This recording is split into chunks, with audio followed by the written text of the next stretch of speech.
Hi everyone, welcome to Gagan story time. आज की हमारी स्टोरी है नेहा को तारीफ शब्द पता ही नहीं था। घर के सारे काम वह एकदम सही सही करती थी। खाना बहुत स्वादिष्ट बनाती थी, लेकिन फिर भी आज का खाना अच्छा था। बहू ऐसा उसकी सास कभी भी बोलती नहीं थी और पति भी कभी उसकी प्रशंसा नहीं करता था। उसका बनाया हुआ खाना चुपचाप खाकर उठकर दोनों पति और सास चले जाते थे।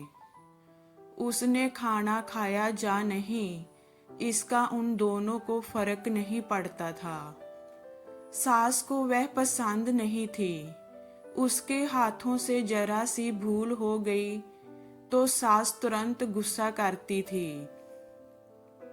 उससे भी बुरी बात यह थी कि उसके पति और उसके बीच बातचीत का ज्यादा नहीं होती थी और उन्होंने जे चुप्पी बनाई रखी थी।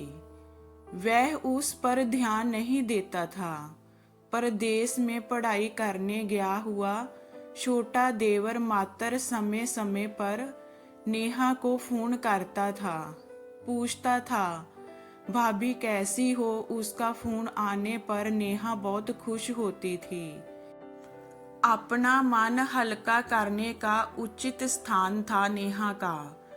कुछ ही दिनों में देवर की पढ़ाई खत्म हो गई और वह घर आया। थोड़े समय के भीतर उसे एक अच्छी नौकरी भी मिल गई। नेहा को बहुत आनंद हुआ।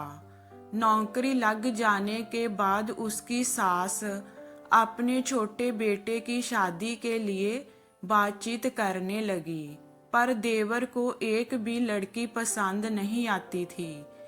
इसने ही बोला होगा उसे मना करने को, सोचकर सास नेहा को ही दोष दे रही थी। नेहा को चिंतित देखकर देवर ने अपनी माँ से कहा, मैं एक लड़की से बहुत प्यार करता हूँ, मैं उसी से शादी करूँगा। उसने जिद की। देवर जी, यह बात पहले बतानी चाहिए थी ना। नेहा ने ये बात अपने पति के कान पर डाली। इस बात पर उसने थोड़ी कीट पीट की, लेकिन लड़की देखकर वह भी तैयार हो गया। सवाल बच्चा सास का अपने छोटे बेटे का मन कैसे दुखाएगी। वह बाद में उनकी भी हाँ हो गई। नेहा को बहुत खुशी हुई। उसे लगा एक अच्छी सहेली आ जाएगी अब साथ देने के लिए, दिल के राज बताने के लिए। पर कैसी होगी छोटी देवरानी, रास बस जाएगी हमारे साथ और इस घर में, जहाँ वह एक अलग दुनिया बसाने पर जोर देगी। देवर जी को इस विचार से थोड़ा टेंशन में आ गई। कुछ दिनों बाद नेहा की छोटी देवरानी चौखट लांग कर घर में आई। देवरानी ने घर में आते ही सारे घर की जिम्मेदारी अपने हाथों में ले ली। अब सास ने अपनी छोटी बहू की ज्यादा ही तारीफ करना शुरू कर दिया। उसे माँ जैसा प्यार करने लगी। जय देखकर नेहा की आंखों में आंसू आ जाते। वो सोचती, मैं भी तो यही काम करती थी, फिर मेरे साथ ही क्यों ऐसा बर्ताव। अब थोड़े दिनों बाद छोटी देवरानी पूरे घर पर राज करेगी और फिर मेरी जगह वहां पर कोने में होगी। अपने ही विचारों में खो गई नेहा के भाव समझने पर छोटी देवरानी नेहा के हाथ अपने हाथ में लेकर बोली, दीदी मुझे सब पता है, मुझे अपनी छोटी बहन समझिए, देखना बहुत जल्दी सब ठीक हो जाएगा। छोटी देवरानी ने पूरे घर की जिम्मेदारी तो ले ली, लेकिन कामों में कुछ ना कुछ बार बार भूल करती थी। फिर देवरानी नेहा के पास जाती और मदद मांगती थी। ऐसा रोज ही होने लगा। जय देखकर सास गुस्सा हो गई। मेरे रहते हुए वह छोटी बहू बड़ी बहू को क्यों पूछती रहती है। फिर सास भी रसोई घर में आकर चार काम शुरू करने लगी।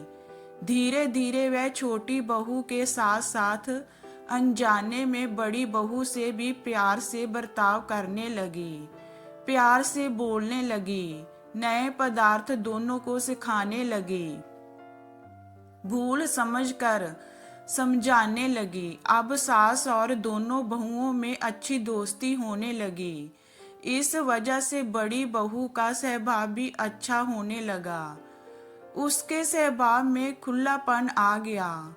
सास भी दोनों के साथ कभी शॉपिंग तो कभी फिल्म देखने जाने लगी। वो अपनी दोनों बहुओं को सम्मान प्यार करने लगी थी। इस वजह से घर का माहौल हंसता खेलता हो गया। इसके अलावा अपने भाई और उसकी पत्नी की बॉन्डिंग देखकर नेहा का पति भी उसके साथ अच्छा व्यवहार करने लगा। जय देकर छोटी बहू बहुत खुश हुई। दीदी, घर पर पहले आप ही का हक था। ऐसा बोलकर छोटी बहू ने पूरी घर की जिम्मेदारी अपनी जेठानी को दे दी। साल भर में नेहा के देवर को अच्छे वेतन और बड़ी पोस्ट पर स्थानांतरित किया गया। अब छोटी देवरानी भी अपने पति के साथ परदेश जाएगी और मैं फिर अकेली रह जाऊंगी। इतना ही नहीं, इतने सालों बाद सास का व्यवहार जो इतने सालों बाद बदल गया था वह फिर से वही हो गया। तो इस विचार से नेहा डर गई। देवरानी की नेहा को इतनी आदत हो गई थी कि उसके बिना घर काटने को दौड़ता। देवरानी के आ जाने से घर का माहौल बदल गया था। वह थी ही ऐसी खुश मिजाज और ऊर्जावान, जैसा के नाम से पता चलता है। जहां देवरानी की हालत भी कुछ अलग नहीं थी।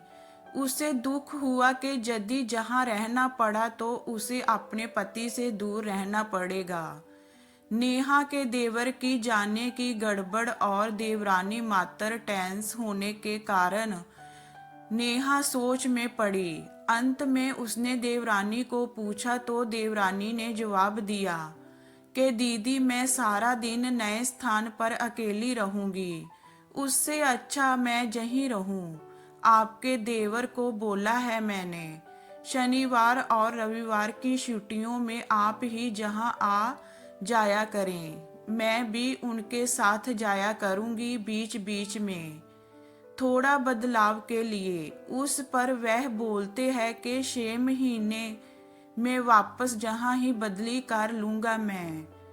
अपने पति की नकल करके देवरानी बोली और छोटी देवरानी भी हंसने लगी। अपनी आंखों के आंसू पूंछते हुए नेहा बोली, छोटी, जय दिन वापस नहीं आने वाले। जाओ तुम अपने पति के साथ। उनके साथ भी तो कोई होना चाहिए ना। दीदी, आपने मुझे बड़ी बहन का प्यार दिया, वैसे ही भैया के रूप में एक बड़ा भाई मिला। जय भरा हुआ संसार छोड़कर मैं कैसे जाऊं वहां। अकेली का मन नहीं लगेगा। 6 महीने का तो सवाल है, वह आते रहेंगे जहां पर। जय सुनकर नेहा ने अपनी देवरानी को खुश होकर गले लगाया। तभी देवरानी नेहा को बोली, अपने पति के साथ एक अलग जीवन बनाने में समय नहीं लगता। अपनों में रहकर पति की परीक्षा में ही आनंद है। तो दोस्तों, 2 अलग अलग घर और ससुराल में आने वाली जय लड़कियां अपने नए घर के लिए सब कुछ करती है। पता ही नहीं चलता कि कब एक दूसरे की आदत हो जाती है। सच में देवरानी जेठानी का रिश्ता बहनों से कम नहीं होता। तो ये हमारी स्टोरी आपको कैसी लगी हमें कमेंट में बताइए। लाइक कीजिए, शेयर कीजिए एंड वॉचिंग के लिए थैंक यू।